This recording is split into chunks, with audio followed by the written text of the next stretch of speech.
Que faire des coquilles d'huîtres qui s'empilent dans votre poubelle en cette période de fête? À Périgny, cette société en collecte à la déchetterie. D'abord triées, séchées puis broyées, elles servent ici principalement à nourrir les poules.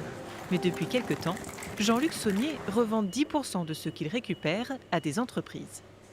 Les paillettes que vous avez sont des paillettes qui ont été préparées ici et ensuite relavées et retriées proprement. C'est des produits qui sont utilisés en décoration murale dans certains enduits décoratifs. Une matière première que certains ont choisi de transformer en couteau à huîtres. Dans l'atelier de ce coutelier d'art, le manche est entièrement fabriqué à partir de coquilles recyclées. Jérôme Truchard travaille cette matière nouvelle depuis 1 an. Là, je voulais qu'on ressente vraiment l'aspect coquillage, qu'on retrouve un peu cet aspect de surface de coquille un peu rugueuse. Sur la machine, je vais utiliser des bandes bien spécifiques qui vont me permettre d'avoir cet aspect très rugueux en fait, sur le manche.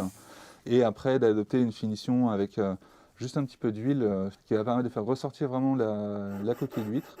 Le produit, en cette fin d'année, connaît un franc succès. 200 pièces ont été confectionnées. Une réussite pour Thierry Gallet à l'initiative de ce projet de revalorisation des déchets. Nous, ce qu'on essaye de faire passer comme message, c'est qu'il faudrait commencer à consommer durable. Donc consommer durable, ça peut être consommer local, créer ces fameuses boucles.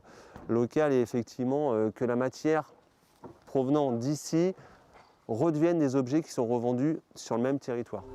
Un couteau à huîtres éco-conçu est vendu dans plusieurs offices de tourisme du département. La boucle est bouclée.